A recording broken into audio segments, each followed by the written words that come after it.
ভারত সীমান্ত থেকে মাত্র ৩০০ গজ দূরে পাকিস্তান শাসিত আজাদ কাশ্মীরের শিলাকোট। আতঙ্ক নিয়েই বেড়ে ওঠা এ জেলার হারপাল গ্রামের মানুষের। বহুবার ভারতীয় সীমান্তরক্ষীর আক্রোশের সাক্ষী তারা।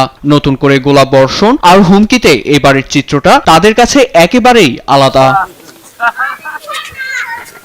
গুলি বর্ষণের বর্ণনা করে শিউরে ওঠেন এই প্রত্যক্ষদর্শী। বলেন, যখনই সীমান্তে অস্থিরতা বাড়ে, নির্মমতার শিকার হয় সাধারণ মানুষ, ক্ষতিগ্রস্ত হয় বাড়িঘর ও গবাদি পশু।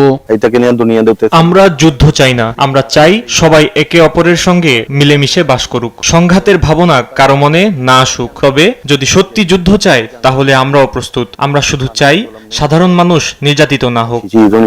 প্রতিবেশী দুদেশের লড়াই মঙ্গল হবে না মনে করেন আজাদ কাশ্মীরের প্রধান সুলতান মাহমুদ চৌধুরী। তার অভিযোগ, এই রেষারেষির শুরুটা হয়েছে ভারতের হাত ধরেই। কাশ্মীরের ভবিষ্যতের কথা ভেবে যুক্তরাষ্ট্র ও ব্রিটেনের পাশাপাশি মধ্যপ্রাচ্যের দেশগুলোকে মধ্যস্থতায় এগিয়ে আসারও আহ্বান জানান তিনি। পরিস্থিতি যেদিকে যাচ্ছে তাতে অনেক কিছুই ঘটতে পারে। আমরা সব ধরনের প্রস্তুতি নিচ্ছি। সামনের কয়েকদিন গুরুত্বপূর্ণ। সময় এসেছে আন্তর্জাতিকভাবে বিষয়টি সমাধান করার। এখানে ভূমিকা রাখতে পারেন জাতিসংঘ মহাসচিব। কাশ্মীরের মানুষ অনেক কষ্ট সহ্য করেছে।